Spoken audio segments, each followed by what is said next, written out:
వృశ్చిక రాశి వారికి ఉద్యోగరీత్యా చేసే ప్రయత్నాల్లో గురువు అనుగ్రహం ఉంది కాబట్టి ఒక లక్ ఫేవర్ జరుగుతుంది ఉద్యోగరీత్యా. వాళ్ళు ఏదో చిన్న ప్రయత్నం చేస్తే వాళ్ళు పెద్ద ప్రయత్నంగా ఒక 20-30% వస్తుంది, ఒకటి 40% కూడా రావచ్చు. అలా వ్యాపార రీత్యా కూడా గురువు అనుగ్రహం ఉంది కాబట్టి 100% వ్యాపారంలో కూడా మంచి హైక్స్ జరిగే అవకాశం ఉంది. కొత్త బ్రాంచెస్ ఓపెన్ చేయాలంటే చేసుకోవచ్చు. ఏ వ్యాపారం అన్నట్టు real estate, construction, steel, cement, iron, mines, stones, అలాగే అగ్రికల్చర్, ఆర్గానిక్ ఇండస్ట్రీ, రైతాంగానికి సంబంధించినవి, ఇవన్నీ వ్యాపారంలో కూడా ఒక యోగం అనేది ఖచ్చితంగా కనబడుతుంది చెప్పచ్చు.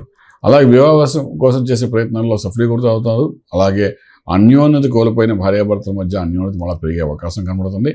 అలాగే కోర్టు వ్యవహారాల నుండి అవుట్ ఆఫ్ కోర్టు సెటిల్మెంట్స్ అవుతారు. వ్యవహారం అంతా అనుకూలంగా జరిగే అవకాశం ఉంటుంది. విదేశాలకు వెళ్ళి చదువుకోవాలనుకున్న వాళ్ళకి అనుకూలంగా ఉంది. అలాగే విదేశాల్లో చదువుకున్న విద్యార్థులకి ఉద్యోగరీత్యా చేసే ప్రయత్నాల్లో కూడా సఫలీకృతం అవుతారని చెప్పడానికి అవకాశం ఉంది. కానీ అర్ధాశం ఉంది కాబట్టి కొంత మానసిక ఒత్తిడి ఉంటుంది. దాన్ని అధిగమించి ముందుకెళ్ళడానికి